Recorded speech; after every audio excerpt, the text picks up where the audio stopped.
श्रीमद् भगवद गीता अध्याय संख्या 7 श्लोक संख्या 1 से लेके 3 तक। पहला श्लोक पढ़ता हूँ। श्री भगवान उवाच मय्यासक्त बना पार्थ योगं युञ्जन्मदाशय असंशयं समग्रं मां यथा ज्ञास्यसि तत्क्षणु। श्री भगवान ने कहा, हे प्रथापुत्र, अब सुनो कि तुम किस तरह मेरी भावना में पूर्ण रहकर मन को मुझ में आसक्त करके योगाभ्यास करते हुए मुझे पूर्णतया संदेह रहित जान सकते हो। भगवान को संदेह रहित जानना। यहाँ भगवान ने एम्फेसाइज किया है सुनने की महत्ता को, कि सुनो। सुनने की बात कही है कि मैं जो कह रहा हूं उसे तुम सुनो। ये सुनो शब्द जो है ये भगवत गीता में कई जगह पे आया है और कई रूपों में आया है। ऐसा नहीं है कि सिर्फ इसी श्लोक में आ रहा है। इसकी चर्चा जो है भगवत गीता में कई जगह पर हुई है। अलग अलग जगह पे अलग अलग शब्दों के तरीके से इसको इस्तेमाल किया गया है, इसको बोला गया है। अब देखिए, हम अभी दो काम करेंगे। पहला काम कि हम जो है जो 7वां अध्याय है इसके अंदर क्या क्या चर्चा हो रही है उसके बारे में बात करेंगे कि 7वें अध्याय में क्या बताया गया है, और फिर उसके बाद शनु की बात करेंगे और फिर 3 श्लोक करेंगे। 7वें अध्याय का नाम है भगवत ज्ञान। पहले श्लोक से लेके तीसरे श्लोक तक भगवान कृष्ण के बारे में ज्ञान की महिमा का वर्णन है। श्रवण करने से कृष्ण से संबंधित व्यवहारिक तथा दिव्य ज्ञान प्रकट होता है। साक्षात्कारित ज्ञान बहुत दुर्लभ है। मतलब श्रवण की महत्ता बताई गई है, सुनने की महत्ता बताई गई है, विज्ञान सहित ज्ञान का वर्णन बताया गया है पहले से लेकर 7वें श्लोक तक। चौथे से 12वें श्लोक तक भगवान कृष्ण की शक्तियों का ज्ञान दिया गया है, उनकी ऑपुलेंसेस, विभूतियां। चौथे और 5वें श्लोक में भौतिक प्रकृति पृथ्वी जल वायु आदि से बनी है, आध्यात्मिक प्रकृति जीवात्माओं से युक्त है, ये चर्चा हुई। छठे और 7वें श्लोक में कृष्ण जो है सृष्टि करता है, पालन करता है, प्रलय करता है। 8वें से 12वें श्लोक में कृष्ण सर्वव्यापक है, सबके सार हैं, भौतिक गुणों से परे हैं। 13वें से लेके 19वें श्लोक में भगवान कृष्ण के प्रति शरणागति की चर्चा हुई है। 13वें से 14वें श्लोक में गुणों से मोहित जीव कृष्ण की शरणागति ग्रहण करके गुणों को पार कर सकता है। 15वें से 16वें में कृष्ण की उपासना करने वाले और नहीं करने वाले 4 प्रकार के जो लोग होते हैं उनके बारे में बताया गया। 17वें से लेके 19वें श्लोक तक कृष्ण की शरण ग्रहण करने वाले उदार होते हैं और उनमें ज्ञानी श्रेष्ठ है, ऐसा शुद्ध भक्त बहुत दुर्लभ है। 20वें से लेके 25वें श्लोक तक देवताओं की पूजा और निर्विशेषवाद के बारे में चर्चा हुई है। 20वें से लेके 23वें श्लोक तक देवताओं के उपासक कम बुद्धिमान होते हैं, उनकी श्रद्धा कृष्ण द्वारा प्रदत्त होती है, उन्हें तुरंत भौतिक फल प्राप्त होते हैं जो कि नाशवान होते हैं। और 24वें 25वें में निर्विशेषवादी बुद्धिहीन होते हैं, कृष्ण उनके समक्ष प्रकट होने के लिए बाध्य नहीं है। और 26 से लेकर 30वां श्लोक माया के भ्रम से निकल के कृष्ण की भक्ति की ओर जाना। मतलब 26वें श्लोक में कृष्ण भूत, वर्तमान और भविष्य सब कुछ जानते हैं। 27 से 28वां श्लोक सभी जीव सृष्टि के आरंभ से ही मोहग्रस्त होते हैं, जो पाप रहित है वह दृढ़ता पूर्वक भक्ति कर सकता है। 29वें श्लोक में एक मोक्षकामी भक्त मोक्ष प्राप्त करने के लिए कृष्ण की शरण ग्रहण करता है। और 30वें श्लोक में अधिभूत, अधिदैव, अधियज्ञ के रूप में कृष्ण को जानना। यहाँ पे 7वें अध्याय के अंदर जो डिटेल्स हैं हमने उनको समराइज किया श्लोक वाइज। अब हम पढ़ते हैं कि शनु के बारे में जो चर्चा हुई है। शनु शब्द जो है कहीं श्रुतम के तौर पे इस्तेमाल हुआ है, कहीं पे त्रिछनु के शब्द में त्रिछनु शब्द इस्तेमाल हुआ है। दूसरे अध्याय का 39वां श्लोक, 10वें अध्याय का पहला श्लोक, 13वें अध्याय का चौथा श्लोक, 16वें अध्याय का छठा श्लोक, 17वें का दूसरा, 17वें का सातवां, 18वें का चौथा, 18वें का 19वां, 18वें का 29वां, 18वें का 36वां और 18वें का 64वां, इसमें शब्द इस्तेमाल हुआ है शनु। 7वें का पहला और 18 का 45 में शब्द इस्तेमाल हुआ है त्रिछनु, और 18वें के 72वें में शब्द इस्तेमाल हुआ है श्रुतम। मकसद इसमें जो है क्या है कि ध्यान पूर्वक सुनना है। अर्जुन को कहा जा रहा है कि तुमको ध्यान पूर्वक सुनना है। अब ध्यान पूर्वक सुना या नहीं सुना, दोष रहित होकर सुना कि नहीं सुना, श्रद्धा पूर्वक होकर सुना कि नहीं सुना, एकाग्र होकर सुना कि नहीं सुना, और सुनने के बाद अज्ञान से उत्पन्न मोह नष्ट हुआ कि नहीं हुआ। अगर सुना है ध्यान से तो मोह नष्ट हो गया होगा, अगर नहीं नष्ट हुआ है तो ध्यान से सुना नहीं। पार्थ से आरंभ हुआ है पहले अध्याय के 25वें श्लोक में कुटुंब का मोह, और 18वें अध्याय के 72वें श्लोक में मोह को दूर करने की बात।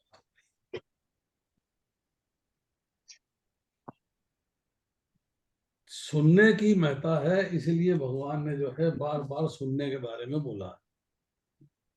अब कह रहे हैं तुम किस तरह मेरी भावना में पूर्ण रहकर मन को मुझ में आसक्त करके योगाभ्यास करते हुए मुझे पूर्णतया संदेह रहित जान सकते हो।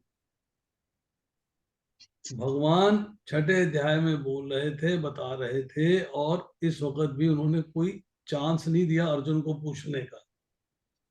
भगवान अपनी मस्त रौ में बोलते चले जा रहे हैं, बोलते चले जा रहे हैं, बोलते चले जा रहे हैं। उन्होंने जो है छठे अध्याय के अंदर 47वें श्लोक में कहा, और समस्त योगियों में से जो योगी अत्यंत श्रद्धा पूर्वक मेरे परायण है, अपने अंतःकरण में मेरे विषय में सोचता है, वे मेरी दिव्य प्रेमा भक्ति करता है, वह योग में मुझसे परम अंतरंग रूप से युक्त रहता है, वह सबों में सर्वोच्च है। ये मेरा मत है। अब अपना मत देने के बाद, सारी बात बताने के बाद, अब भगवान ने अब नया प्रकरण शुरू किया है। यहाँ से भक्ति योग आरंभ होता है। 7वें अध्याय से लेके 12वें अध्याय का जो लेसन्स हैं वो है अभिधेय। अभिधेय का मतलब है कि भक्ति योग, भगवान के साथ हमें अपने संबंध को कैसे निभाना चाहिए और हमें क्या क्या गुण आने चाहिए, उसकी चर्चा होगी इसके अंदर। तो यहाँ भगवान ने सबसे पहले कहा कि अब सुनो, तुम किस तरह मेरी भावना में पूर्ण रहकर समग्र रूप, समग्र मीन्स पूर्णता, मुझे जान सकते हो, पूर्ण रूप से मुझे जान सकते हो, और कोई डाउट नहीं रहेगा, और कुछ जानने को शेष भी नहीं रहेगा, कुछ जानने को शेष नहीं रहेगा। तात्पर्य पढ़ता हूं। भगवत गीता के 7वें अध्याय में कृष्ण भावनामृत की प्रकृति का विशद वर्णन हुआ है। कृष्ण समस्त ऐश्वर्यों से पूर्ण है, उन्हें किस प्रकार प्रकट करते हैं इसका वर्णन इसमें हुआ है। मतलब भगवान अपने ऐश्वर्य प्रकट करेंगे। मैंने चर्चा जैसे करी, विभूतियों की चर्चा करी। अब इसके अतिरिक्त इस अध्याय में इसका भी वर्णन है कि 4 प्रकार के भाग्यशाली व्यक्ति कृष्ण के प्रति आसक्त होते हैं, और 4 प्रकार के भाग्य कृष्ण की शरण में कभी नहीं जाते। प्रथम 6 अध्यायों में जीवात्मा को अभौतिक आत्मा के रूप में वर्णित किया गया है, जो विभिन्न प्रकार के योगों द्वारा आत्म साक्षात्कार को प्राप्त हो सकता है।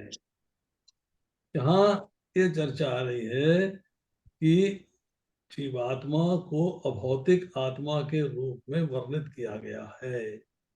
यहाँ कंफर्म किया गया है कि आत्मा भौतिक नहीं है, आत्मा आध्यात्मिक है, भगवान का अंश है, इसलिए अभौतिक नहीं है। इस बात को समझना आवश्यक है। छठे अध्याय के अंत में स्पष्ट कहा गया है कि मन को कृष्ण पर एकाग्र करना, या दूसरे शब्दों में कृष्ण भावनामृत ही सर्वोच्च योग है। छठे अध्याय में हमने पढ़ा मन और इंद्रियों को वश में करना। मन और इंद्रियां हमारी जो है वश में आ जानी चाहिए। अगर वश में नहीं कर पाए तो इसका मतलब ये है कि हम अभी तक कृष्ण भावनामृत में प्रोग्रेस नहीं कर सके। हमें कृष्ण भावनामृत में प्रोग्रेस करने के लिए मन और इंद्रियों को वश में कर लेना चाहिए। मन को कृष्ण पे एकाग्र करने से ही मनुष्य परम सत्य को पूर्णतः जान सकता है, अन्यथा नहीं। निर्विशेष ब्रह्म ज्योति या अंतर्यामी परमात्मा की अनुभूति परम सत्य का पूर्ण ज्ञान नहीं है। तीन हिस्सों में बांटा गया, एक है ब्रह्म, एक है परमात्मा, एक है भगवान। तो भगवान का ज्ञान मतलब सत्य चित आनंद, आनंद विद ब्लिस, जब तक आप आनंद के लेवल पे नहीं जाते हो, सचित पूरा ज्ञान नहीं प्राप्त करते हो, तब तक जो है आपको भगवान का पूर्ण ज्ञान नहीं है। क्योंकि ये आंशिक होती है, कृष्ण की ही पूर्ण वैज्ञानिक ज्ञान है। कृष्ण भावनामृत में ही मनुष्य को सारी अनुभूति होती है। पूर्ण कृष्ण भावनामृत होने पर मनुष्य जान पाता है कि कृष्ण ही निसंदेह परम ज्ञान है। विभिन्न प्रकार के योग तो कृष्ण भावनामृत के मार्ग के सोपान सदृश रास्ते हैं, सीढ़ियां हैं। वो जो है कृष्ण तक पहुंचने की सीढ़ियां हैं। हौले हौले हौले हौले आप कृष्ण भावनामृत में भक्ति योग में आ जाते हैं। विभिन्न प्रकार के योग तो कृष्ण भावनामृत के मार्ग के सोपान सदृश हैं। जो व्यक्ति कृष्ण भावनामृत ग्रहण करता है वह स्वतः ब्रह्म ज्योति या परमात्मा के विषय में पूरी तरह जान लेता है। क्योंकि जैसे जैसे कृष्ण के बारे में जाएंगे तो कृष्ण की जो इनिशियल फेजेस हैं, सत और चित अर्थात ब्रह्म ज्योति और परमात्मा, उसके बारे में आपको ज्ञान हो जाएगा। कृष्ण भावनामृत योग का अभ्यास करके मनुष्य सभी वस्तुओं को यथा परम सत्य, जीवात्माएं, प्रकृति तथा साय सामग्री समेत उनके प्राकट्य को पूरी तरह से जान सकते। भगवान की इंटरनल एनर्जी, भगवान की तटस्थता शक्ति, भगवान की एक्सटर्नल एनर्जी, बहिरंगा शक्ति, अंतरंगा शक्ति, तटस्थता शक्ति, तीनों के बारे में ज्ञान प्राप्त कर लेते हैं। अतः मनुष्य को चाहिए कि छठे अध्याय के अंतिम श्लोक के अनुसार योग का अभ्यास करे। परमेश्वर कृष्ण पर ध्यान की एकाग्रता को नवदा भक्ति के द्वारा संभव बनाया जा सकता है, जिसमें श्रवणम अग्रणी है और सबसे महत्वपूर्ण है। अतः भगवान अर्जुन से कहते हैं तच्छनु, अर्थात मुझसे सुनो। इसीलिए प्रहलाद महाराज ने कहा श्रवणम नहीं कहा, कीर्तनम श्रवणम नहीं कहा, बोला है श्रवणम कीर्तनम, कि पहले सुनिए फिर कीर्तन करें। कृष्ण से बढ़कर कोई प्रमाण नहीं, अतः उनसे सुनने का जिसे सौभाग्य प्राप्त होता है वह पूर्णतः कृष्ण भावित हो जाता है। अभी तो हम जो है मनुष्यों से सुन रहे हैं, और जिसने कृष्ण से सुना है उसका क्या हाल हुआ होगा हम अंदाजा लगा सकते हैं। अतः मनुष्य को या तो साक्षात कृष्ण से या कृष्ण के शुद्ध भक्त से सीखना चाहिए, ना कि अपनी शिक्षा का अभिमान करने वाले अभक्त से। तो ये बात जो है रूपपाद ने बहुत इंपॉर्टेंट लिखी है कि भगवत गीता को भगवान कृष्ण के भक्त की सहायता से छानबीन कर पढ़ना चाहिए, समझना चाहिए। और परम सत्य भगवान कृष्ण को जानने की विधि का वर्णन श्रीमद् भागवत के प्रथम स्कंद के द्वितीय अध्याय में इस प्रकार हुआ है। बहुत लंबा श्लोक है, इसका सिर्फ मीनिंग पढ़ लेते हैं। वैदिक साहित्य से श्री कृष्ण के विषय में सुनना या कि भगवत गीता से साक्षात उन्हीं से सुनना अपने आप में पुण्य कर्म है। और जो प्रत्येक हृदय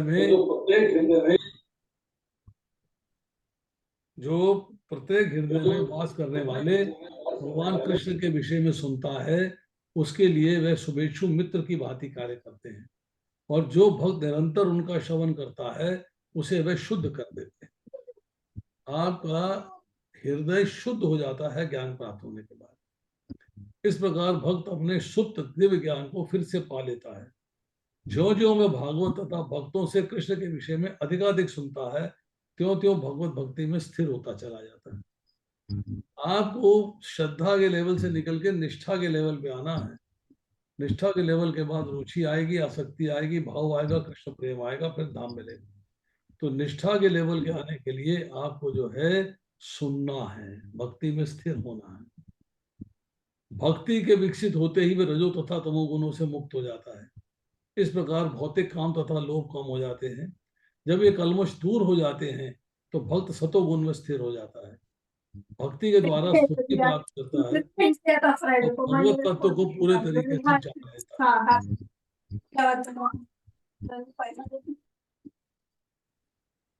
भगवत तत्व को पूरे तरीके से जान लेता है। भक्ति योग भौतिक मोह की कठिन ग्रंथि को भेदता है और भक्त को असंशयम समग्रम अर्थात श्री भगवान के ज्ञान की अवस्था को प्राप्त करता है। भागवत पहला स्कंद दूसरा अध्याय 17वें से लेकर 21वां श्लोक। अतः श्री कृष्ण से या कृष्ण भावना भावित भक्तों के मुखों से सुनकर ही कृष्ण तत्व को जाना जा सकता है। अब देखिए इसमें दो तीन छोटी छोटी चीजें हैं जिनको जानने का प्रयास करते हैं। मैया सक्त मना, मेरे में ही जिनका मन आसक्त हो गया है। मैया मैं सक आसक्त मतलब मेरे में जिनका मन आसक्त हो गया है अर्थात जिनका मन नेचुरली स्वाभाविक रूप से मेरे में लग गया है, मन मेरे में चिपक गया है, जैसे फेविकॉल से चिपका दिया जाता है, चिपक गया है। ऐसे भक्त को मेरी याद नहीं करनी पड़ती, परंतु स्वाभाविक ही मेरी याद आती है, विस्मृति कभी नहीं होती। ऐसे मन वाला तो बन। अर्जुन से कहा जा रहा है कि तू ऐसे मन वाला बन। अब साधक भगवान में मन कैसे लगाए, इसके बहुत सारे फॉर्मेट्स हैं, बहुत सारे बेसिक्स हैं, बहुत सारे एलिजिबिलिटी क्राइटेरिया है। एक क्राइटेरिया की चर्चा करते हैं। जब आप सच्ची नीयत से भजन करने बैठेंगे, ध्यान करने बैठेंगे और तब तो भगवान उसको अपना भजन मान लेते हैं। हम लोग अभी तक कंपल्शन में बैठते हैं, भाई ऑफिस जाना है 16 माला कर लो, बड़ी मजबूरी है 16 माला करनी है। नहीं, प्रेम पूर्वक बैठना है, सच्ची नीयत से बैठना है, तो भगवान उस भजन को अपना मान लेते हैं। एक छोटा सा एग्जाम्पल दिया है। एक सेठ के पास एक नौकर गया, उसने उससे कहा भी तू बाहर बैठ जा, शाम को 6 बजे बात करेंगे। बाहर बिठा दिया। 6 बजे नौकर ने कहा जी मेरी तनख्वाह दीजिए। तो तूने कोई काम तो किया नहीं। बोले आपने कहा था बैठ जा, मैं तब से बैठा हुआ हूँ और आपके लिए ही बैठा हुआ और मैंने कोई काम किया नहीं, आपके लिए बैठा हूँ, तो पैसे तो देने पड़ेंगे। भगवान कहते हैं कि जब मनुष्य के लिए काम करने के लिए बैठने के पैसे मिलते हैं, तो जब तू मेरी तरह सच्ची लगन से बैठ जाएगा तो मैं उसे निरर्थक कैसे मानूंगा, मुझे उसका फल तो देना ही पड़ेगा। तो जो भगवान का आश्रय लेके भगवान में मन लगा के भगवान के भरोसे बैठता है, भगवान की कृपा से भगवान में मन वाला हो जाता है, तो उसके मन से भगवान नहीं जाता। ये ये बात जो है समझनी बड़ी आवश्यक है कि भगवान की स्मृति एक क्षण के लिए भी नहीं होनी चाहिए। दूसरा, मद आश्रय, मेरा आश्रय लेना। आपको केवल भगवान की आशा है, भगवान का भरोसा है, भगवान का सहारा है, भगवान का विश्वास है, आप सर्वथा भगवान के आश्रित रहते हो, ये मद आश्रय है। हमारा स्वभाव है किसी ना किसी का आश्रय लेना। घर में बड़ों का आश्रय लेते हैं, टीचर का आश्रय लेते हैं, किसी समाज में बड़े आदमी का आश्रय लेते हैं, किसी मिनिस्टर का आश्रय लेते हैं। कहते हैं कि हम उनको सर्वोपरि मान लेते हैं कि इन्हीं का आश्रय लेना है, पर नहीं, भगवान का आश्रय से बढ़ के कोई आश्रय नहीं है, बिकॉज उनसे बड़ा कोई नहीं है। आश्रय लेते हो बड़े का, तो भगवान से बड़ा कौन है, तो उन्हीं का आश्रय लेना है। यही भगवान कहते हैं कि मेरे आश्रय वाला हो, मन भी मेरे में आसक्त हो जाए, आश्रय भी मेरा हो जाए, उससे बढ़िया कोई बात नहीं। और मन कब आसक्त होता है, आसक्त कब होता है, मन आसक्त होता है प्रेम से। एक लड़के का लड़की में मन आसक्त हो गया, तो लड़की से प्रेम है तभी तो आसक्त हुआ है ना, उसके बिना तो होगा नहीं। अब प्रेम कब होता है, प्रेम होता है अपनेपन से, अपनापन है तो प्रेम है। और आश्रय लिया जाता है सर्वसमर्थ का, सबसे बड़े का, और सर्वसमर्थ सबसे बड़े भगवान है, सबसे बड़ा कोई है ही नहीं। इसलिए उन्हीं का आश्रय लेना है और किसी का आश्रय नहीं लेना। अब आती है बात योग योंजन, कि भगवान के साथ आपका नेचुरली एक अखंड संबंध है, भगवान आपके हृदय में विराजमान है, भगवान के अंश हो, पर हम उसको अभी स्वीकार नहीं करते, हमने उसके बारे में जाना नहीं है, हमने उसको जो है कोशिश करके जानने की प्रयास नहीं किया है। जब हम अर्थात जब साधक भगवान में ही आसक्त मन वाला हो जाएगा, भगवान के आशय वाला हो जाएगा, तब वो अभ्यास करेगा। अभ्यास करेगा, कौन सा योग करेगा? मतलब जिस कार्य से भगवान का संबंध हो वो कार्य करता है, और जिस कार्य से भगवान का संबंध ना हो उस कार्य को छोड़ देता है। It doesn't do that. अब छोटी सी बात एक और है, अगर व्यक्ति की आसक्ति भोगों में है, आश्रय रुपए में, पैसे में, कुटुंब में, तो कर्म योग करे, चाहे ज्ञान योग करे, चाहे ध्यान योग करे, और चाहे किसी योग का अभ्यास करता हुआ भगवान को नहीं जान सकता। किसी का ना ऑडियो ऑन है,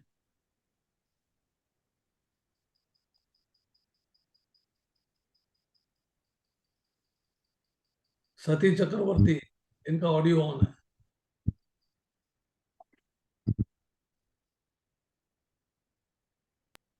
मेरे समग्र रूप को जानने के लिए, भगवान कहते हैं, मेरे समग्र रूप को जानने के लिए मेरे में ही प्रेम हो, मेरा ही आश्रय हो, तब मेरे रूप को जान सकता है, अदरवाइज नहीं जान सकता। तो भगवान के साथ हमारा वास्तविक संबंध जो है वो योगम है। योगम मीन्स भगवान के साथ हमारा वास्तविक संबंध, और उस संबंध को अखंड भाव से मान लेना योंजन है। तो योग युंजन जो है, इसीलिए कहा गया कि भगवान के साथ अपना वास्तविक संबंध को समझो और संबंध को मानो, दोनों काम करो। अगर आपने संसार से संबंध विच्छेद कर लिया, संसार की आसक्ति आपसे छूट गई, और आश्रय भगवान का किया और किसी का नहीं किया, संसार का आश्रय छोड़ दिया, आश्रय भी संसार का छोड़ दिया, आसक्ति भी भगवान में और आश्रय भी भगवान में, तब भगवान का चिंतन जो है स्वाभाविक नेचुरली होता रहेगा। सब क्रियाएं जो है निष्काम भाव से होनी शुरू हो जाएंगे। एक साधारण सा एग्जाम्पल है, सिंपल सी बात बताते हैं आपको, कि जब व्यक्ति का, किसी भी मनुष्य का समाज के किसी बड़े व्यक्ति के साथ अपनापन हो जाता है तो उसको प्रसन्नता होती है। पर ऐसे ही अगर वो सदा के हितैषी हमारे खास अंशी भगवान में उसकी आत्मीयता जागृत हो जाती है, तो हरदम प्रसन्न रहते हुए एक अलौकिक विलक्षण प्रेम प्रकट हो जाता है। शर्त सिर्फ एक ही है कि भगवान के साथ संबंध स्थापित हो जाए, बस, और कुछ नहीं। अब यहाँ पर जो है आश्रय की बात हुई। आश्रय जो है वो शरणागति का पर्यायवाची है, सिनोनिम है। अब शरणागति के अंदर जो है कुछ और शब्द भी आते हैं, उनको इस संदर्भ में समझ लेते हैं। जैसे कि आश्रय है, अवलंबन है, अधीनता है, प्रपत्ति है, और सहारा है। आश्रय का मतलब है कि जैसे पृथ्वी के आधार के बिना हम जी नहीं सकते, जीना और कुछ भी करना भगवान के आधार से होता है, इसे को आश्रय कहते हैं। अवलंबन मीन्स सपोर्ट। जैसे हाथ की हड्डी टूट गई तो गले में पट्टी बांध देते हैं, तो गले के सहारे से लटका देते हैं। ऐसे ही जब संसार से निराश होके, अनाश्रित होके भगवान के पास जाता है, तो भगवान को वो पकड़ लेता है। यस भगवान, अब आप ही मेरा सहारा हो, उसे अवलंबन कहते हैं। अधीनता, अधीन हो जाना किसी के, दो तरह से है। कोई हमें जबरदस्ती छीन कर अधीन कर ले, पकड़ ले, या हम अपनी तरफ से किसी के अधीन हो जाएं। अर्थात भगवान को लेकर अनन्य भाव से सर्वथा भगवान का दास बन जाना, केवल भगवान को अपना स्वामी मान लेना अधीनता है। प्रपत्ति, कि जैसे किसी समर्थ के चरणों में आदमी लंबा पड़ जाता है, लेट जाता है, उसके सामने दंडवत करता है, ऐसे ही संसार में जब हम निराश हो जाएं तो भगवान के चरणों में गिर जाना है, नमस्कार करना है, दंडवत करना है, वो भक्ति है। और सहारा, जैसे जल में डूबने वाले को किसी वृक्ष का सहारा मिल जाता है, लकड़ी का सहारा मिल जाता है, आधार मिल जाता है तो पार हो जाता है। ऐसे ही बार बार जन्म मरण के चक्र में पड़े हुए हम लोगों को डूबने जन्म मरण के पुनरपि जन्मों पुनरपि मरणम के भय से भगवान का आधार ले लें तो भगवान का सहारा है। शरणागति कब होती है?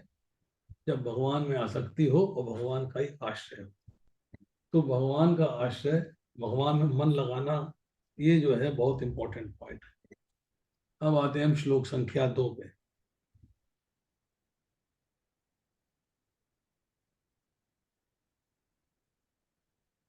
ज्ञानम ते हम सविज्ञानम इदम वक्ष्यामि अशेषतः यथा ज्ञात्वा न ईशु भूय अन्यथा ज्ञातोयम अवशिष्यते। अब मैं तुम्हें पूर्ण रूप से व्यवहारिक तथा दिव्य ज्ञान कहूंगा। इसे जानकर तुम्हें जानने के लिए और कुछ भी शेष नहीं रहे। पूर्ण ज्ञान में प्रत्यक्ष जगत, इसके पीछे काम करने वाला आत्मा और इन दोनों का उद्गम सम्मिलित है। मतलब ईश्वर, जीव, प्रकृति, इनका जब ज्ञान हो जाता है तो उसे पूर्ण ज्ञान कहा जाता है। ये दिव्य ज्ञान है। भगवान उपर्युक्त ज्ञान पद्धति बताना चाहते हैं क्योंकि अर्जुन उनका विश्वस्त भक्त तथा मित्र है। चतुर्थ अध्याय के प्रारंभ में इसकी व्याख्या भगवान कृष्ण ने की थी और उसी की पुष्टि यहाँ पर हो रही है। भगवत भक्त द्वारा पूर्ण ज्ञान का लाभ भगवान से प्रारंभ होने वाली गुरु परंपरा से ही किया जा सकता है। अतः मनुष्य को इतना बुद्धिमान तो होना ही चाहिए कि समस्त ज्ञान के उद्गम को जान सके कि ज्ञान आया कहाँ से, उद्गम क्या है। भगवान कृष्ण के बारे में ब्रह्म संहिता में लिखा है 5वें अध्याय के 27वें श्लोक में कि वेदों की माता गायत्री भगवान कृष्ण की वेणु ध्वनि से प्रकट हुई और ब्रह्मा जी के 8 कानों से उनके मुख कमल में प्रविष्ट हो गई। तो ज्ञान भगवान से आ रहा है, तो उद्गम भगवान है। जब समस्त कारणों के कारण का पता चल जाता है तो सभी ज्ञेय वस्तुएं ज्ञात हो जाती है। ज्ञेय मीन्स जानने योग्य वस्तुएं ज्ञात हो जाती हैं और कुछ भी ना जानने लोग नहीं रहते। कुछ भी ऐसा नहीं रहता जो हमें ना मिले उसका उत्तर। तो उपनिषद कहता है कस्मिन् भगवो विज्ञाते सर्वविद्म विज्ञाति भवति। अब इसको जो है थोड़ा सा समझने का प्रयास करते हैं कि इसमें क्या कहा गया। भगवान अपने स्वरूप का वर्णन कर रहे हैं, अपने द्वारा दिए गए ज्ञान का वर्णन। क्यों? कोई और वर्णन क्यों नहीं कर सकता? उसका कारण है, भगवान कहते हैं कि मैं स्वयं अपने स्वरूप का वर्णन कर सकता हूं, वैसा दूसरे नहीं कर सकते। क्योंकि वो तो सुनेंगे और बुद्धि के अनुसार उसका वर्णन करेंगे और मैं तो साक्षात वर्णन कर रहा हूं। दूसरी बात, अर्जुन ने कहा 10वें अध्याय के 16वें श्लोक में कि आप अपनी सब की सब विभूतियों को कहने में समर्थ हो। तो भगवान कहते हैं मेरे विस्तार का अंत नहीं है। मैं विज्ञान सहित ज्ञान को संपूर्णता से कहूंगा, शेष नहीं रखूंगा। अशेषता, इसका तात्पर्य यह है, समझना चाहिए कि मैं तत्व से कहूंगा। तत्व से कहने के बाद कुछ भी जानने के लायक नहीं रहेंगे। अब देखिए, ज्ञानम, दो शब्द इस्तेमाल हुए। एक है ज्ञानम, ते है सविज्ञान। तो ज्ञान और विज्ञान क्या चीज है, उनमें क्या फर्क है? ये संसार भगवान से उत्पन्न होता है और भगवान में ही लीन होता है, ऐसा मानना ज्ञान है। मानना, ऐसा मानना ज्ञान है। अब सब कुछ भगवान ही है, भगवान ही सब कुछ बने हुए हैं, भगवान के सिवाय कुछ भी नहीं है, इसका अनुभव हो जाना भी ज्ञान है। तो ज्ञान को जब प्रैक्टिकल शेप देके उसको अंडरस्टैंड करते हैं तो विज्ञान हो जाता है। अब आती है चर्चा कि ज्ञान योग से फायदा क्या होता है, मतलब ज्ञान का फायदा क्या हुआ है। ज्ञान का फायदा ये है, ज्ञान से आपको सही मार्ग पे चलने का रास्ता मिलता है, what is right and what is wrong, उस मार्ग पे चलने का रास्ता। भगवान ज्ञान दे रहे हैं, कहते कुछ शेष नहीं बचेगा। तो इसके बारे में एक छोटा सा उदाहरण है कि एक बालक अपनी माता के विवाह को नहीं देख सकता, उसके बारे में एक्सप्लेन नहीं कर सकता, डिस्क्राइब नहीं कर सकता। इसी तरह भगवान से हमारी उत्पत्ति हुई, जीव की उत्पत्ति हुई, तो जीव जो है भगवान के अवतार लेने की लीला, उनके प्रकट होने की लीला, उनके ऐश्वर्य की लीला को कैसे बता सकते, भगवान ही बता सकते, कोई नहीं बता सकता। जब हम भगवान के बारे में जानना चाहते हैं, भगवत तत्व को जानना चाहते हैं, तो ज्ञान योग में जानकारी, जानकारी मीन्स जानने की प्रधानता रहती है। अब हम ज्ञान योग से प्रोग्रेस करके भक्ति योग में चले गए, तो भक्ति योग के अंदर जो है मानने की प्रधानता, माना जाता है। मतलब आप जो है भगवान को अच्छे तरीके से जान के भगवान को मान लेते हो, भगवान सब कुछ है, सर्वस्व है, उन्हीं से सब कुछ उद्भूत होता है, उन्हीं से सब कुछ प्रकट होता है, उन्हीं में लीन होता है। अब जैसे भी मैंने बताया, भक्ति मार्ग में मानना मुख्य होता है। 10वें अध्याय के पहले श्लोक में भगवान ने अर्जुन से कहा है, हे महाबाहो अर्जुन, मैं तेरे हित के लिए सर्वश्रेष्ठ वचन कहूंगा, उसे सुनो और तुम इस वचन को मान लो। जहाँ भक्ति का प्रकरण है वहां मानने की बात कहती है, जहाँ ज्ञान मार्ग का प्रकरण है वहां जानने की बात कहती है, इसे जान लो, मतलब समझ लो, जान लो। तो अब श्लोक के अंदर ज्ञान और विज्ञान की बात करते हैं, तो इस अध्याय का डिवीजन विज्ञान और विज्ञान से हुआ है। कैसे हुआ है बताते हैं। अपरा और परा प्रकृति मेरी है, मैं संपूर्ण जगत का महाकारण हूँ। 7वें अध्याय के 4 से 6 श्लोक तक बताया। अब भगवान ने ये ज्ञान दिया, नॉलेज दी है। अब कहते हैं मेरे सिवाय अन्य कोई है ही नहीं, सूत के धागे में उसी सूत की बनी मणियों की तरह सब कुछ मेरे से ही ओतप्रोत है, ये विज्ञान है। 7वें अध्याय का 7वां श्लोक।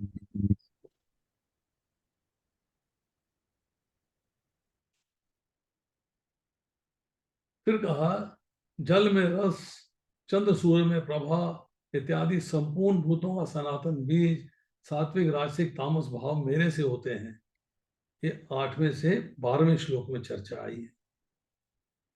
और इसमें जो आखिरी श्लोक है, 12वां श्लोक, कि सब मैं ही मैं हूं, इन सब की कोई स्वतंत्र सत्ता नहीं है, ये विज्ञान है। अब इसके बाद सभी उदार हैं, 4 प्रकार के भक्त हैं, अर्थार्थी, आर्य, जिज्ञासु, ज्ञानी। ये सभी उदार हैं, पर ज्ञानी तथा प्रेमी मेरे को अत्यंत प्रिय है और मेरी आत्मा ही है। ये 7वें अध्याय का 13वें से 18वें श्लोक में चर्चा हो रही है, ज्ञान है। परंतु सब कुछ वासुदेव है, वासुदेवम सर्वमिति, सब कुछ वासुदेव है, ऐसा अनुभव हो जाना, ऐसा महात्मा दुर्लभ है, ये विज्ञान है। उसके बाद कहते हैं कि मेरे को न मानकर कामनाओं के कारण देवताओं की शरण हो जाते हैं, उनको अंत फल, अंत वाला फल मिलता है, जन्म मरण, जन्मते हैं मरते हैं, जन्मते हैं मरते हैं। और जो मेरे शरण हो जाते हैं उनको मैं मिल जाता हूँ, ये बात बताई।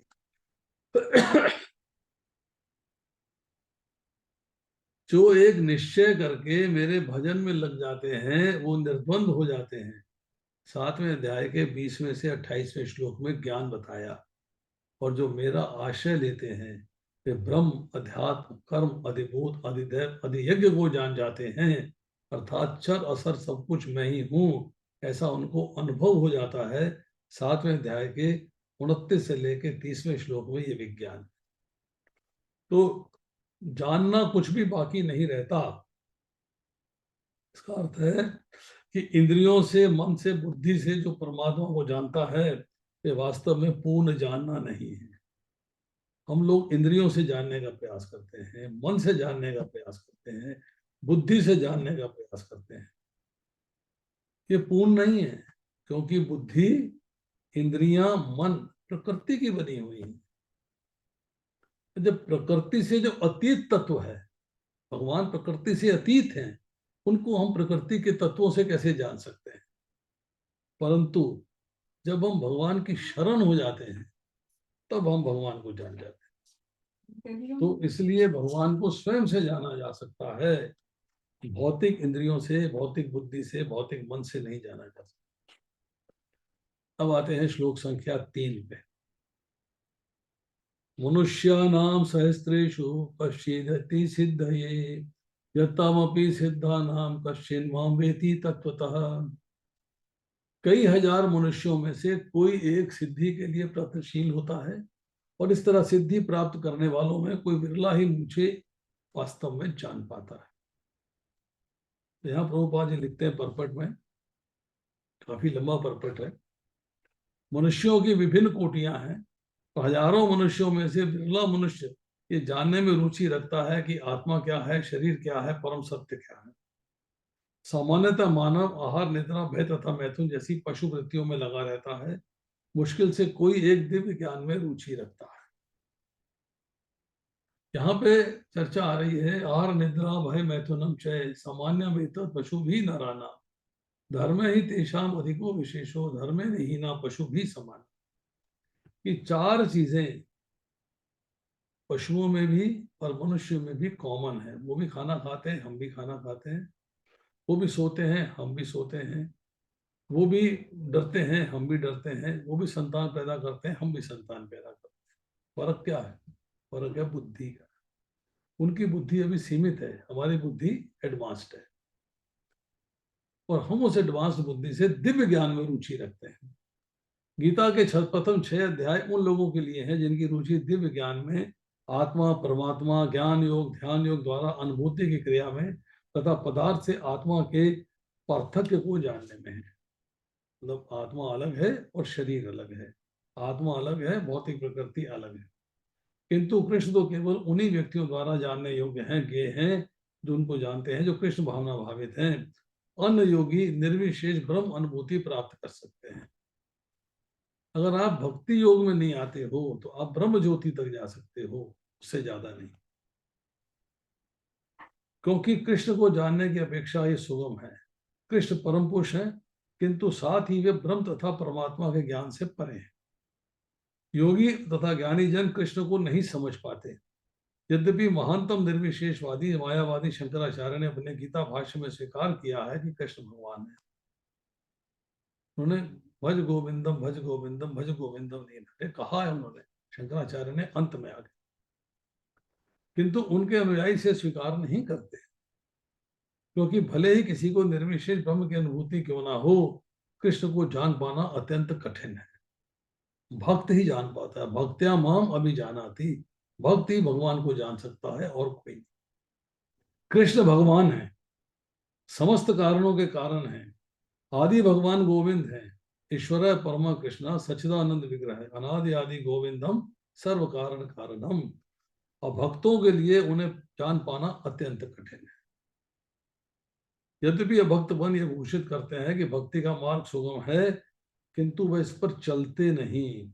यदि भक्ति मार्ग इतना सुगम है जितना भक्तगण कहते हैं, तो फिर कठिन मार्ग को क्यों ग्रहण करते हैं, जिसकी चर्चा आएगी 12वें अध्याय में। 12वें अध्याय में इसकी चर्चा आती है, बड़ी सुंदर चर्चा है। पहले वाले जो श्लोक हैं उन्हीं के बारे में पढ़ते हैं बस। अर्जुन ने पूछा, आपकी सेवा में सदैव तत्पर रहते हैं जो अव्यक्त या निर्विशेष ब्रह्म की पूजा करते हैं, दोनों में से किसे अधिक पूर्ण सिद्ध माना जाए? एक आपकी पूजा करते हैं सगुण साकार रूप की, और एक करते हैं निर्विशेष ब्रह्म की। भगवान ने क्या उत्तर दिया? श्री भगवान ने कहा, जो लोग अपने मन को मेरे साकार रूप में एकाग्र करते हैं, और अत्यंत श्रद्धा पूर्वक मेरी पूजा करने में सदैव लगे रहते हैं, वे मेरे द्वारा परम सिद्ध माने जाते हैं। किंतु जो लोग अपनी इंद्रियों को वश में करके सबों के प्रति समभाव रखकर परम सत्य की निराकार कल्पना के अंतर्गत उस अव्यक्त की पूरी तरह से पूजा करते हैं, जो इंद्रियों की अनुभूति से परे है, सर्वव्यापी है, अकल्पनीय है, अपरिवर्तनीय है, अचल है, ध्रुव है, और वे समस्त लोगों के कल्याण में संलग्न रहकर अंततः मुझे प्राप्त करते हैं। डिफिकल्ट रास्ता। जिन लोगों के मन परमेश्वर के अव्यक्त निराकार स्वरूप के प्रति आसक्त हैं, उनके लिए प्रगति कर पाना अत्यंत कष्टप्रद है। देहधारियों के लिए उस क्षेत्र में प्रगति कर पाना सदैव दुष्कर होता है। तो निर्विशेषवादी भगवान को ब्रह्म के रूप में, रोशनी के रूप में, बिंदु के रूप में स्वीकार करते हैं। वो अल्टीमेटली भगवान के धाम जा सकते हैं, ब्रह्म ज्योति तक जा सकते हैं, परंतु रास्ता बहुत कठिन है। इसी रास्ता क्या है? भगवान के सगुण साकार स्वरूप की भक्ति की जाए। फिर कहते हैं, वास्तव में भक्ति मार्ग सुगम नहीं है।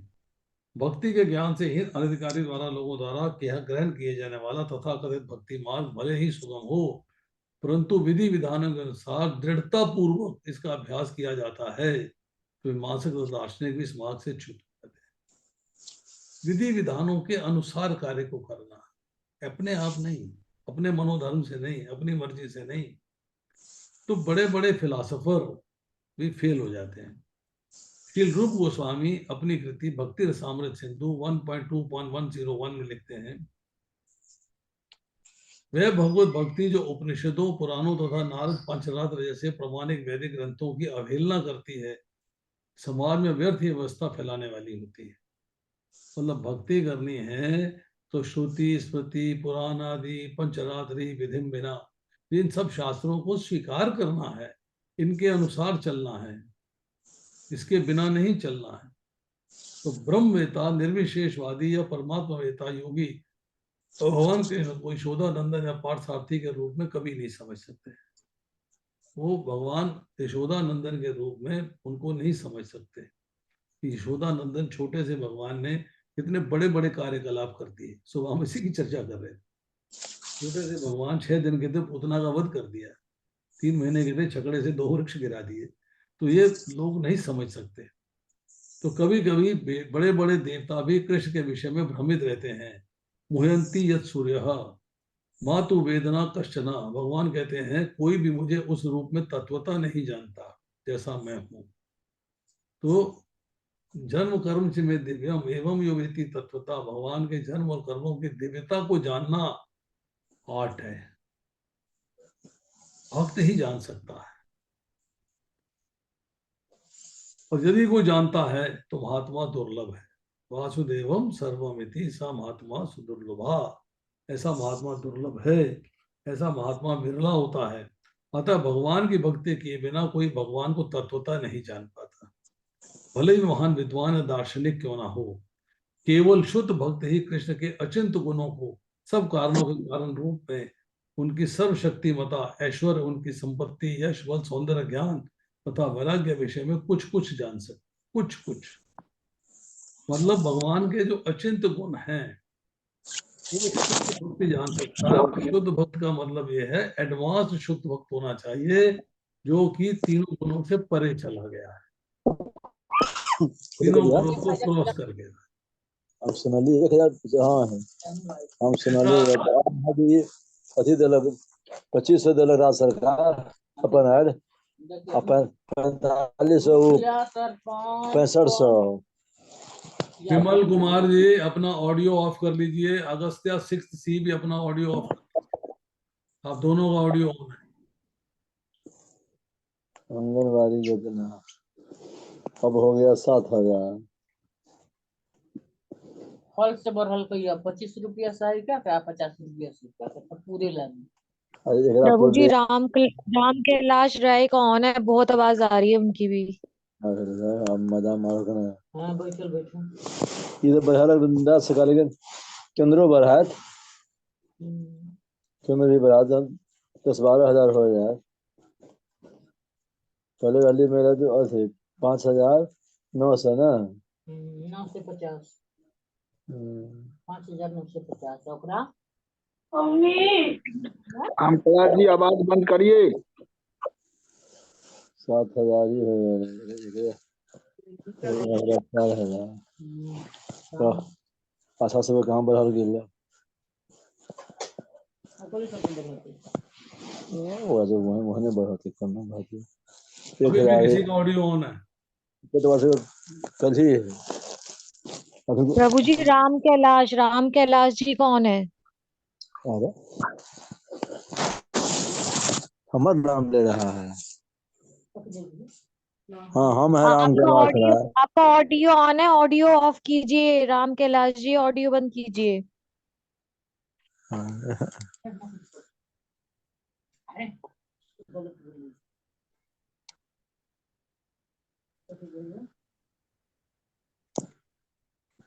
ऑडियो कभी बंद करे के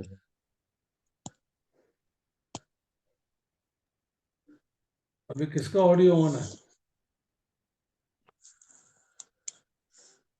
राम कैलाश रे, कल भी आपको समझाया था, सुनते नहीं है आप।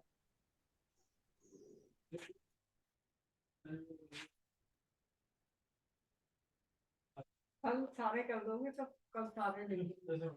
लेक्चर का टेम्पो मत खराब करिए आप। क्लास में आना है तो सबसे पहले ऑडियो ऑफ करिए, नहीं तो क्लास में मत आइए।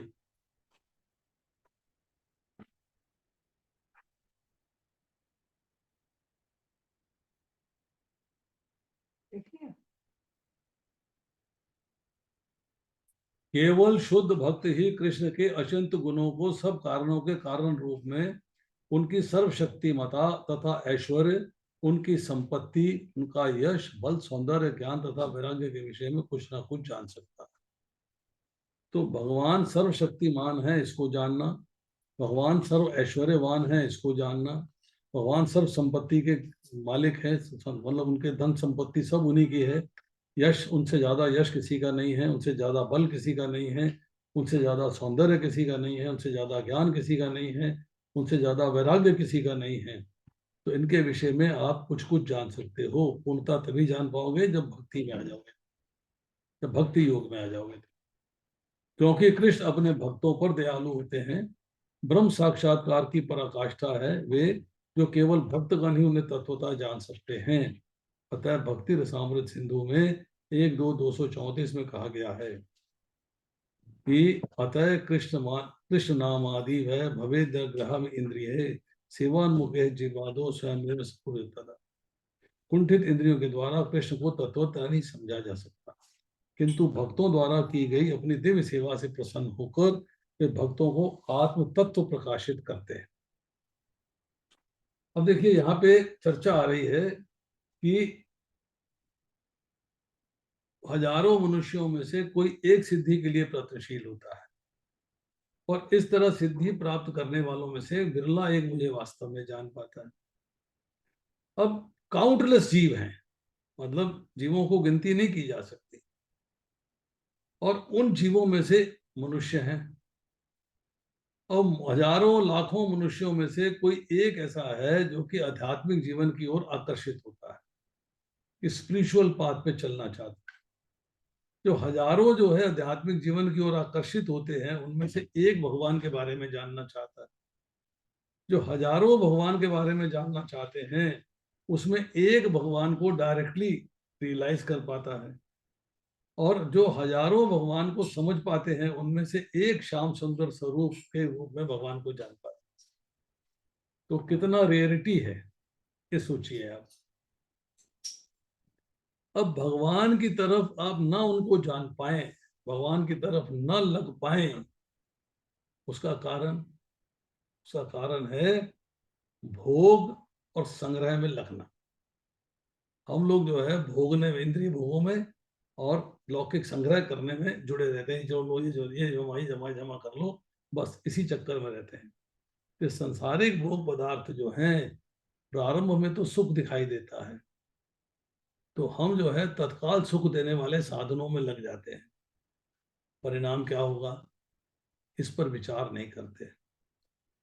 अगर ये भोग और ऐश्वर्य के परिणाम पर विचार करने लग जाएं कि इस भोग और संग्रह के अंत में कुछ नहीं मिलेगा, खाली रह जाएंगे, तो उसकी प्राप्ति के लिए पाप कर्म करने और 84 लाख योनियां भोगने और नरकों में जाना, ये दुख मिलेगा, इसको छोड़ देंगे और भगवान के साधन में लग जाएंगे। क्योंकि हमने जो है उसके लिए कभी सोचा नहीं। अब सिद्ध शब्द जो है उसको समझना आवश्यक है। सिद्ध वो है जिसका अंतःकरण शुद्ध हो गया है और कामनाएं जीरो हो गई। भौतिक भोग विलास की कामनाएं जीरो हो गई है, जीरो, कोई कामना नहीं है। पर ऐसे ही लोगों को गीता में महात्मा कहा गया। ऐसे ही लोगों को भगवद गीता में महात्मा क्या है, स महात्मा सुदुर्लभा। सब वो जो है ऐसे महात्मा भगवान को ही सब कुछ मानते हैं। वासुदेवम सर्वमिति।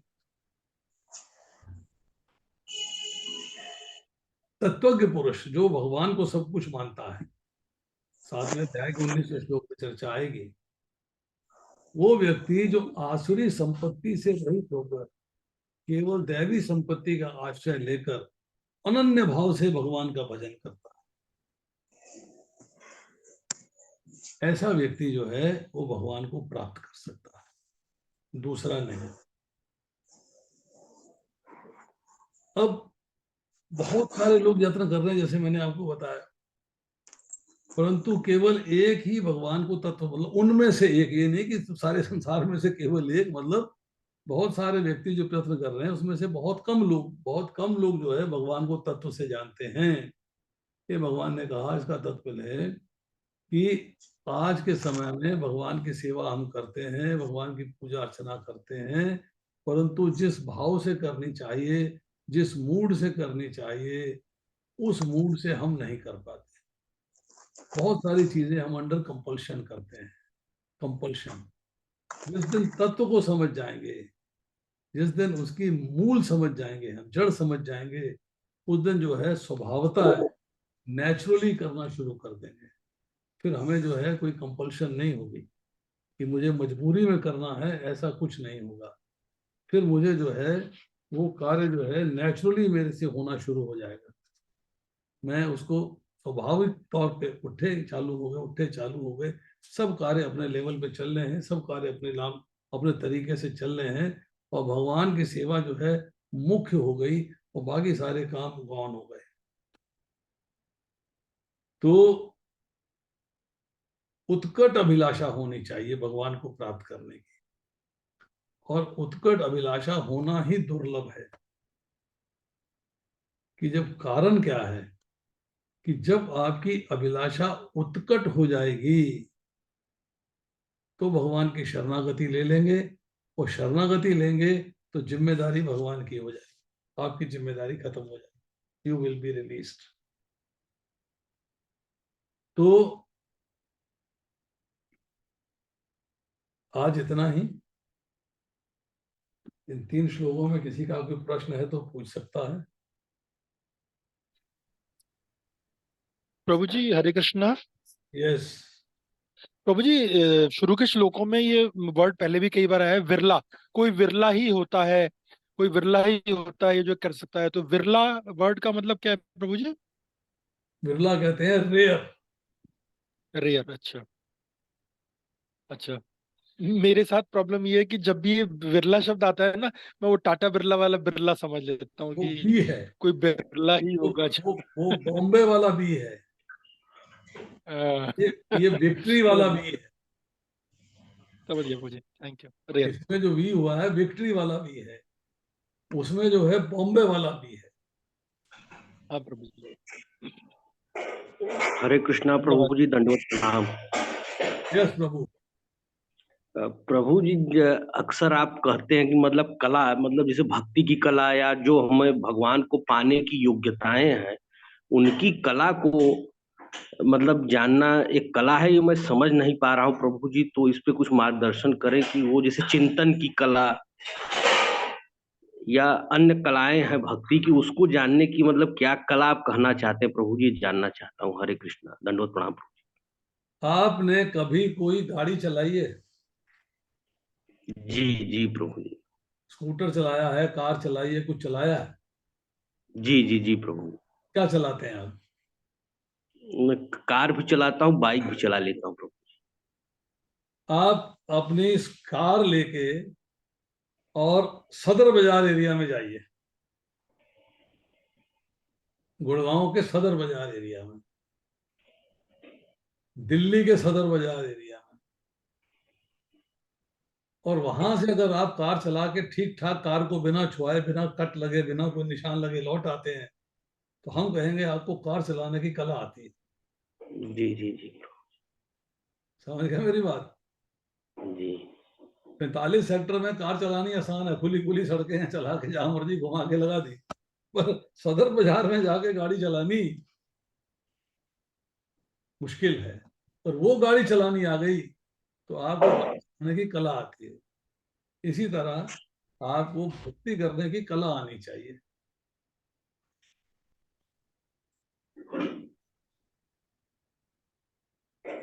चलिए। जी प्रभु जी, हरे कृष्णा, दंडवत प्रणाम। हरे कृष्ण प्रभु जी। यस कृष्णा बंधु। प्रभु जी थोड़ा शंकराचार्य जी के बारे में बताइए। कई जगह हम पढ़ते हैं कि वो निर्विशेषवादी थे, भगवान के निराकार स्वरूप को मानते थे। फिर आज भी ये चीज पढ़ी कि उन्होंने श्री कृष्ण एज अ भगवान एक्सेप्ट किया। मैंने एक जगह और भी ये पढ़ा था। तो ये दोनों चीजें डिफरेंट है कि निराकारवादी हैं, भगवान के निराकार स्वरूप को मानते हैं, पर श्री कृष्ण को भगवान मान चुके हैं। तो ये दोनों चीजें सेम है या डिफरेंट है? ऐसा है, तुम भगवान को ना जानती थी ना मानती थी, अब जानना भी शुरू कर दिया और मानना भी शुरू कर दिया।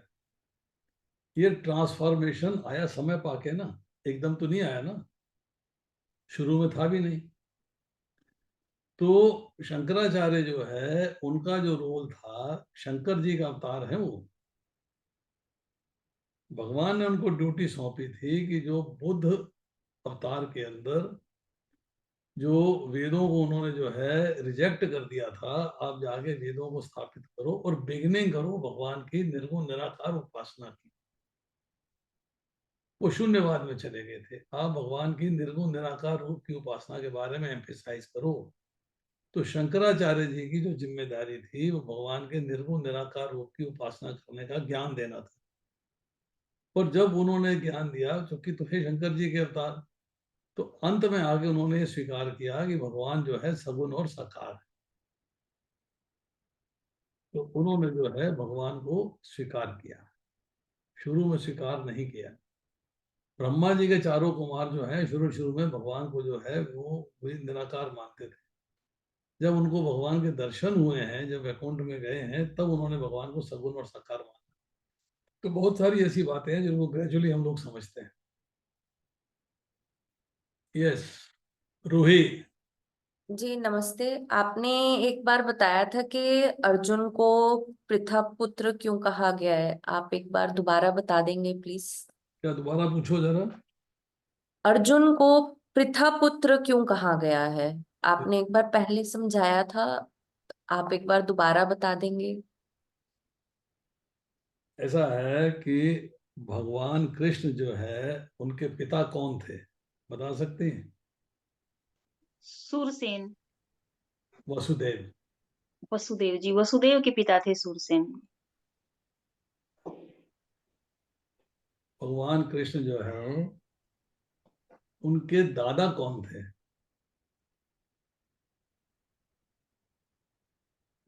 मुझे नहीं पता। सूरसेन।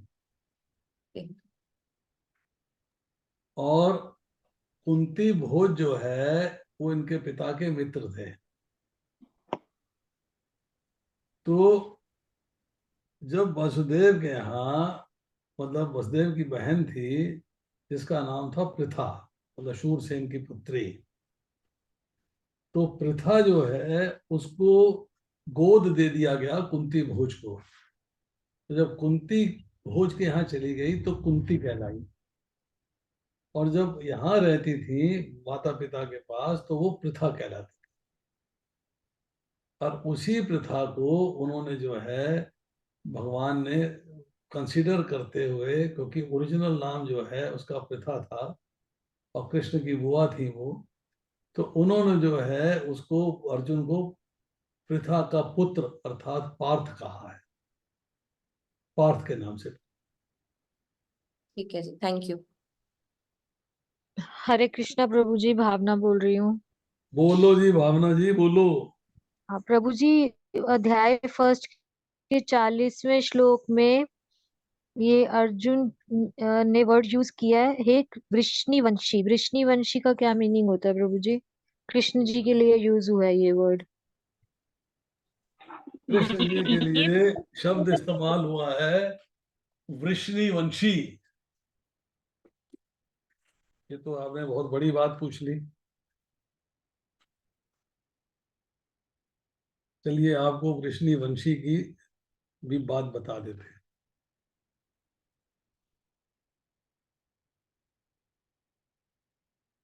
आपने जो लीनिएज है, बहुत ज्यादा शुरू से नहीं आरंभ करके मैं बाद में बात बोलता हूं आपको,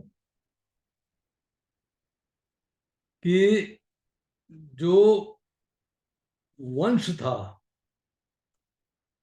जिस वंश में भगवान कृष्ण प्रकट हुए हैं,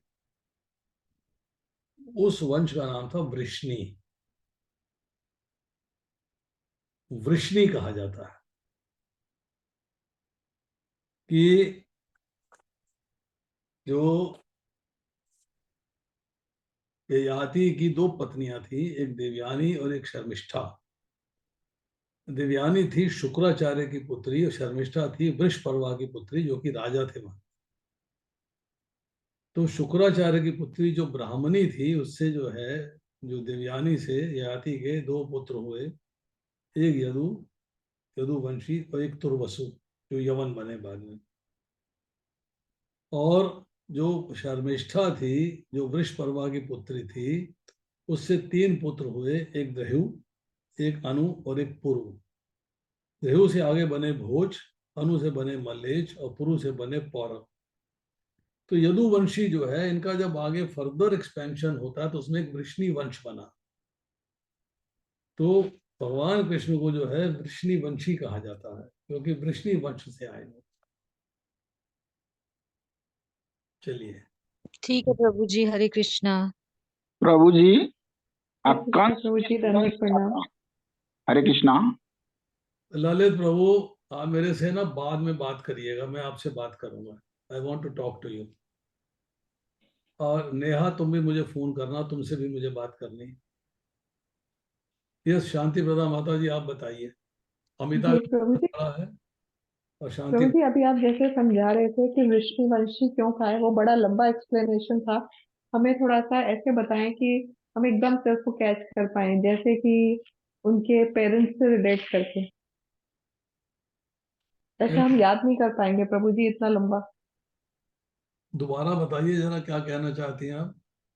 प्रभु जी, अभी आपने जैसे एक्सप्लेन किया ना कि भगवान को वृष्णिवंशी क्यों कहा है, तो जो आपने पूरा बताया उनकी वंश परंपरा को, उतना हम तो नहीं समझ पाएंगे प्रभु जी।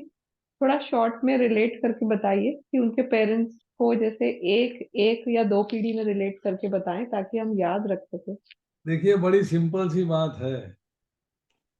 आपका जो भौतिक संसार में वंश चल रहा है, वो गाबा वंश है। जी प्रभु जी। मेहदीरता वंश है। ऐसे भगवान कृष्ण का वृष्णि वंश था। सिंपल सी बात है।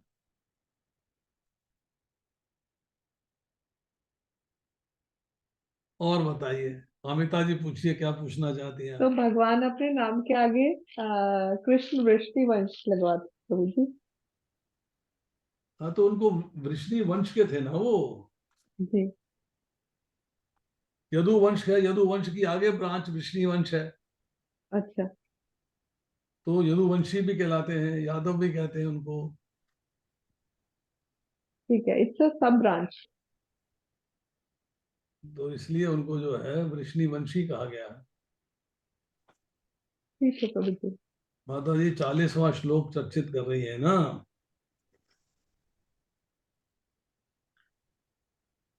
हाँ जी प्रभु जी, पहले अध्याय का 40। आश्लेय। अधर्म अभिभवात कृष्णा प्रदंशति कुल स्त्रिया स्त्रीषु दृष्टाशु वार्ष्णेय जायते वर्ण संकरा।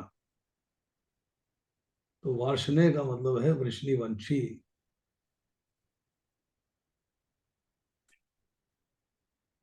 चलिए और प्रभु बताइए। जी इसमें श्लोक एक पहले श्लोक में भगवान ने ऐसे क्यों बोला है, संशय रहित जान सकते हो, ऐसे क्यों बोला भगवान ने यहाँ पर? संशय रहित का कहा है कि आपको फिर मेरे बारे में कोई डाउट नहीं रहेगा। जब मैं ज्ञान दे रहा हूं, देखिए सिंपल सी बात बताते हैं आपको। आपका कोर्ट में जाते हैं आप, सेकंड से सुना जाए या फर्स्ट से सुना जाए, या घर के अंदर भी बात होती है, आपने कोई घटना हुई, कोई बात हुई, कोई चर्चा हुई, किसी से सुनी, और उसके मुकाबले में जिसके साथ वो हैपनिंग हुई है उससे सुनी, तो किससे कौन सी ज्यादा अथेंटिकेटेड होगी?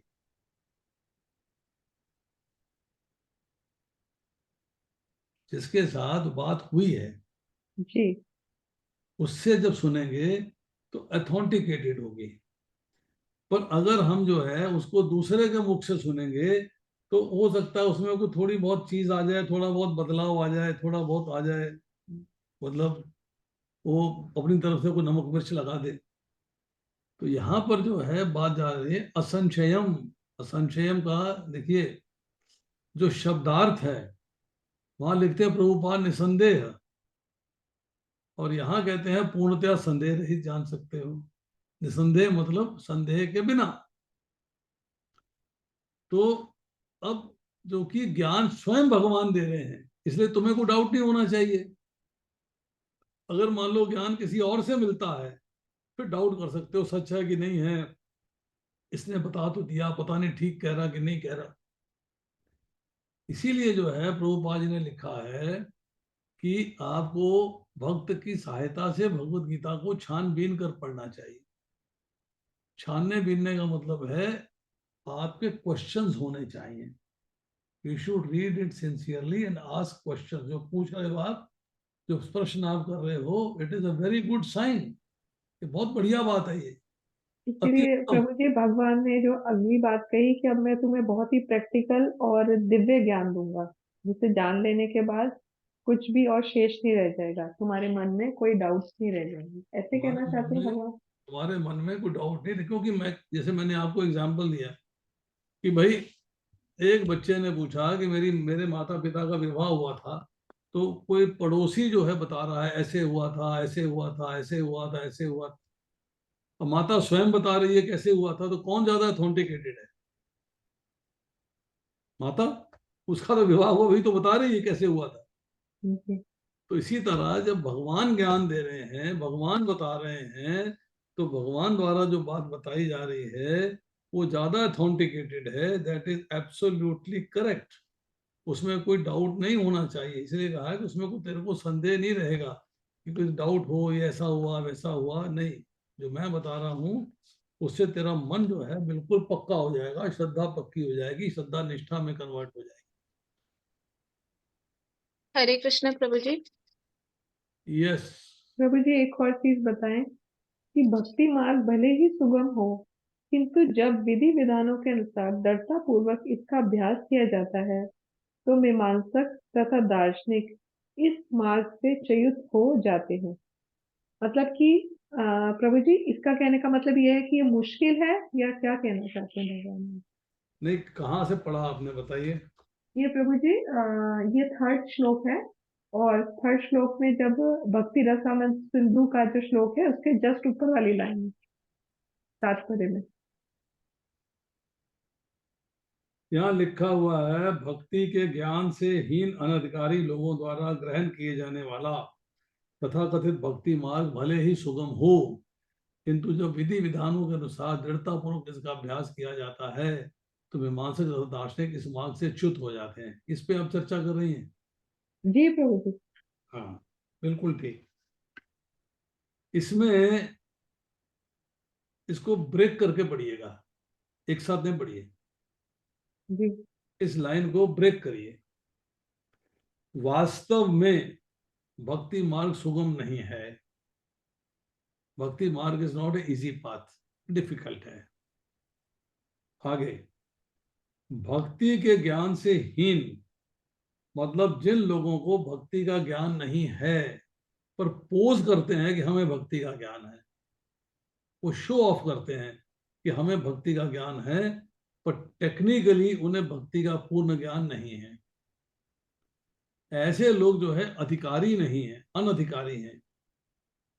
अब उन्होंने भक्ति का मार्ग अपने मनोधर्म से, अपनी मर्जी से, यहाँ बाएं सुन के, दाएं सुन के, टीवी देख के, ये देख के, वो देख के ग्रहण तो कर लिया।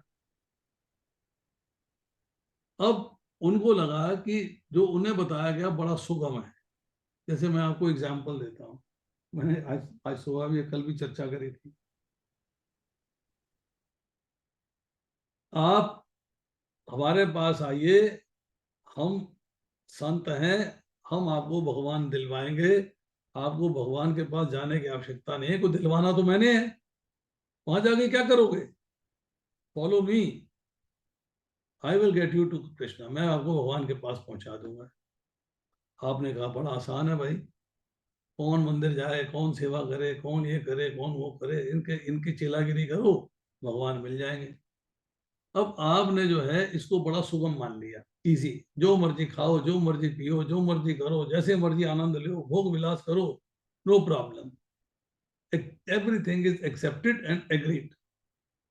अब ऐसे व्यक्ति जो है उन्होंने भक्ति मार्ग को इन रूल्स रेगुलेशंस में स्वीकार तो कर लिया, बट अब वो किसी ने बता दिया कि आपको भक्ति के विधि विधान ये हैं, this is the process which should be followed. अब उन्होंने जो है उसका अभ्यास करना शुरू किया। अब जैसे जैसे उसके अभ्यास में सीरियसनेस आती जा रही है, जैसे जैसे सिंसियरिटी आती जा रही है, वो इतनी मुश्किल लगती है कि छूट जाती है, छोड़ देते हैं। अरे कौन करे, छोड़ो परे, बड़ा मुश्किल है। तो बड़े बड़े मीमांसक मीन्स फिलोसोफर, जो एनालिटिकल फिलोसोफर हैं या जनरल फिलोसोफर हैं, वो जो है फिर भक्ति के मार्ग से च्युत हो जाते हैं, मतलब भक्ति के मार्ग को छोड़ देते हैं। हमने देखा है बहुत सारे लोग बड़े एडवांस एकदम आते ही बाय वैसे अट्रैक्ट हुए, फटाफट 16 माला ये वो करना शुरू कर दिया, और 6 महीने के बाद पंचर हो गए, टैं हो गए, आना छोड़ दिया, भक्ति सब छूट चौपट हो गई। अभी भी मैं एक शख्स को जानता हूँ, is very popular on TV. उसके फादर इन लॉ से मेरी बात हुई है, कहते हैं जी कोई भक्ति नहीं हो रही, सिर्फ पैसा कमाया जा रहा है, बस कृष्ण के नाम से, भगवद गीता के श्लोकों से पैसा कमाया जा रहा है, कोई भक्ति नहीं हो रही, सब चौपट हो गई।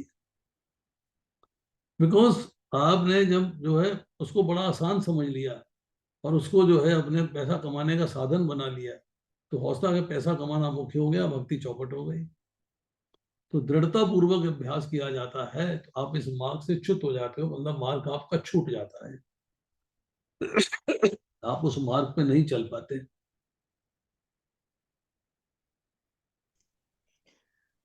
हरे कृष्णा प्रभु जी। अमिता जी आपका सवाल है कुछ?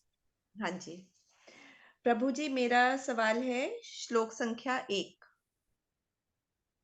बताइए। 7। हाँ जी, तो इसमें इन्होंने योग की बात की है। तो जब इन्होंने कहा कि जब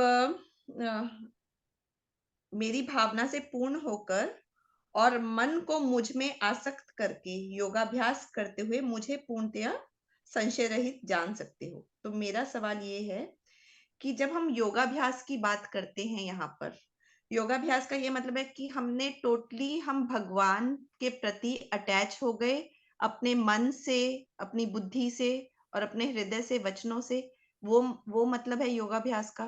क्योंकि योगाभ्यास का अदरवाइज भी जब आजकल तो हम एक्सरसाइज मानते हैं, बट मतलब तो यूनियन ही है कि मन, वचन और कर्म से हम एक हो गए।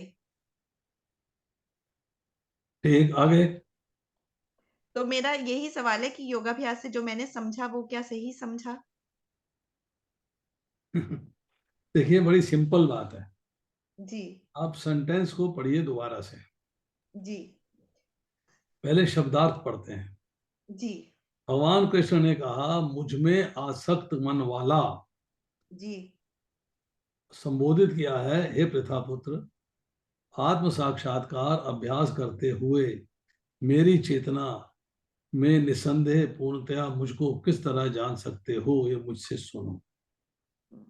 इसका जो अनुवाद है उसे प्रभुपाद लिखते हैं, श्री भगवान ने कहा हे प्रथापुत्र, अब सुनो कि तुम किस तरह है। ये जो किस तरह वर्ड है ये इंपॉर्टेंट है। ओके किस तरह मेरी भावना में पूर्ण रह के, मतलब जो प्रोसेस है मेरे भाव में आने का, वो मैं बताने वाला हूं। अब ओके अभी मैंने तुमसे भक्ति योग की चर्चा नहीं करी है। अभी ओके तक ज्ञान योग की चर्चा हुई है, ध्यान योग की चर्चा हुई है, कर्म योग की चर्चा हुई है, अभी भक्ति योग की चर्चा नहीं हुई। तो किस तरह मेरे भाव में, मेरी भावना में पूर्ण रहकर और मन को मुझ में आसक्त करके, मन को मेरे में कैसे आसक्त करना है, अब सुनो। किस तरह मन को मेरे में आसक्त करना है, किस तरह मेरी भावना में पूर्ण। ओके फिर जो योगाभ्यास होगा भक्ति योग होगा। वो उस योगाभ्यास में जब करोगे, उस योगाभ्यास करोगे तो मुझको जो है पूर्णतः संदेह रहित जान पाओगे, मतलब कोई तुम्हें डाउट नहीं रहेगा।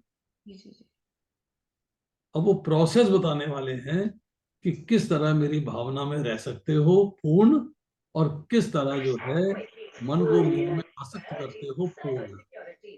दो बातें होती हैं।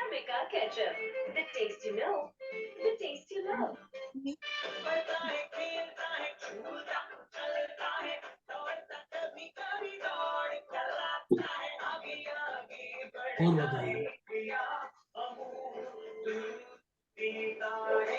हरे कृष्णा प्रभु जी। यस, प्रभु जी आपने पहले बताया था ये कि 7 से 12 ये जो अध्याय है इनको अभिदेह बोलते हैं, और बाकी अध्याय भी आपने उनको क्या नाम है आपने एक बार बताया था, वो एक बार रिपीट कर देंगे प्लीज। भगवत गीता का पहले अध्याय से लेके और छठे अध्याय तक का जो ज्ञान है उसको संबंध ज्ञान कहते हैं, संबंध। और 7वें अध्याय से लेके 12वें अध्याय तक जो है उसे अभिधेय ज्ञान कहते हैं, और 13वें से लेके 18वें अध्याय तक जो ज्ञान है उसे प्रयोजन ज्ञान कहते हैं। अब प्रयोजन पहले होना चाहिए और संबंध पहले होना चाहिए। संबंध पता लगा, प्रयोजन क्या है, अब प्रयोजन को पूर्ण कैसे करना है वो भक्ति लास्ट में होनी चाहिए। बट भगवान ने देखा है, एक एग्जाम्पल देते हैं हम लोग, कि सीप के अंदर मोती जो है वो बीच में होता है, एक पल्ला सीप का इधर होता है, एक पल्ला सीप का इधर होता है। तो इसी तरह जो अभिधेय है, जो भक्ति ज्ञान है, वो सबसे सीक्रेट है, सबसे सबसे बढ़िया चीज है, वो इसके अंदर सबसे प्रेशियस है, वो डायमंड है। तो उसको जो है प्रयोजन और संबंध के बीच में रखा गया है, सेंट्रल सारे वो चैप्टर्स हैं। और उन सेंट्रल चैप्टर्स में से जो 9वां चैप्टर है, 9th चैप्टर, उसे राजयोग कहा गया है। तो वो जो है भगवत गीता का बीच का चैप्टर, 18 चैप्टर है ना, 9वां चैप्टर सेंट्रल चैप्टर है, तो उसे जो है राजयोग कहा गया है, इसीलिए उसको जो है सेंटर में रखा गया है। अब 9वां अध्याय पढ़ेंगे तो 9वें अध्याय के अंदर जो है लिखा है, फिर वही बात आ रही है जो 7वें अध्याय में आई थी, कि चूंकि तुम मुझसे कभी ईर्ष्या नहीं करते, इसलिए मैं तुम्हें अपना परम गुह्य ज्ञान तथा अनुभूति बताऊंगा, जिसे जानकर तुम संसार के सारे क्लेशों से मुक्त हो सको। ये ज्ञान सब विद्याओं का राजा है। राज विद्या राज पवित्रम इति उत्तमम। मतलब इसमें इंपॉर्टेंट पॉइंट क्या है कि प्रत्यक्ष अवगमम धर्मम सुख सुखम कर्तुम अव्ययम, सुसुखम कर्तुम अव्ययम, अर्थात अत्यंत सुख पूर्वक संपन्न किया जाता है। भगवान की भक्ति करनी है, बड़े अत्यंत सुख पूर्वक करनी है, और इसको करने के बाद आपको भी अत्यंत सुख प्राप्त होना चाहिए। ये जब नवा अध्याय पढ़ेंगे, इसका पर्पट ही इतना लंबा है 9वें अध्याय का, मैं बताऊं। इसका जो सेकंड श्लोक है का 1 2 3 4 5 5.5 पेज का परपट है इसका। आप सोचिए, 1 घंटे में नहीं हो सकता, 2 दिन में करना पड़ेगा।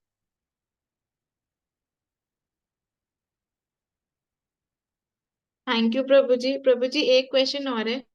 अभी वो शंकराचार्य जी के लिए पूछा था, मेरा कनेक्शन चला गया था, वो एक बार रिपीट कर देंगे प्लीज। कौन सा? कि शंकराचार्य जी निराकारवाद को प्रमोट करते थे, लेकिन उन्होंने भज गोविंदम लिखा है, जिसमें उन्होंने क्लियरली बताया है कि भज गोविंदम भज गोविंदम भज गोविंदम मूढ़ मते। पर मुझे पता क्या लगता है, बुरा नहीं मानना हाँ जी। कि मेरा रिवीजन हो रहा है बार बार पता। प्रभु जी एकदम एग्जैक्ट टाइम पे ऐसे जब कुछ इंटरेस्टिंग होता है ना तो नेटवर्क चला जाता है। मेरा रिवीजन हो रहा है। देखिए, शंकराचार्य जी जो हैं उनको भगवान ने डिप्यूट किया है, मतलब शंकर जी, शिव जी को भगवान ने जिम्मेदारी दी है कि तुम शंकराचार्य के रूप में अपने आप को प्रकट करो। और जो बुद्ध भगवान ने जो है वेदों की भर्त्सना की है, वेदों को रिजेक्ट किया है, उसको जो है आप निर्गुण निराकार स्वरूप में भगवान की स्तुति जो है आरंभ कराओ, उनकी सेवा आरंभ कराओ। भगवान को निर्गुण निराकार रूप में उनकी आराधना होनी चाहिए, वहां से स्टार्ट करो। पब्लिक जो है, समाज जो है, वो इस वक्त जो है भगवान को स्वीकार नहीं कर रहा है, तो उसको स्वीकृति दिलवानी है तो तुम्हें जो है भगवान के निर्गुण निराकार रूप के बारे में जो है उनको बताना है, उनकी भक्ति के बारे में बताना है। तो उन्होंने अद्वैतवाद शुरू किया। अब शंकराचार्य जी, चूंकि शंकर जी के अवतार थे, तो जब बताते गए समझाते गए, तो उन्होंने जो है अंत में आके ये स्वीकार किया है, भज गोविंदम भज गोविंदम भज गोविंदम मूढ़ मते। जो मूर्ख व्यक्ति, भगवान गोविंद का भजन कर। उन्होंने बाद में जो है उनको सगुण और साकार रूप में स्वीकार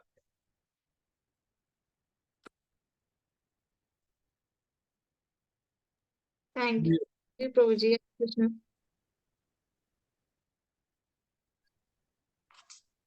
पद्मजा प्रिया जी, शांत हो आप आज, क्या बात है? हरे कृष्णा प्रभु जी। हरे कृष्णा प्रभु जी, दंडवत प्रणाम। प्रभु जी मेरे भी 2 क्वेश्चन है। पूछिए।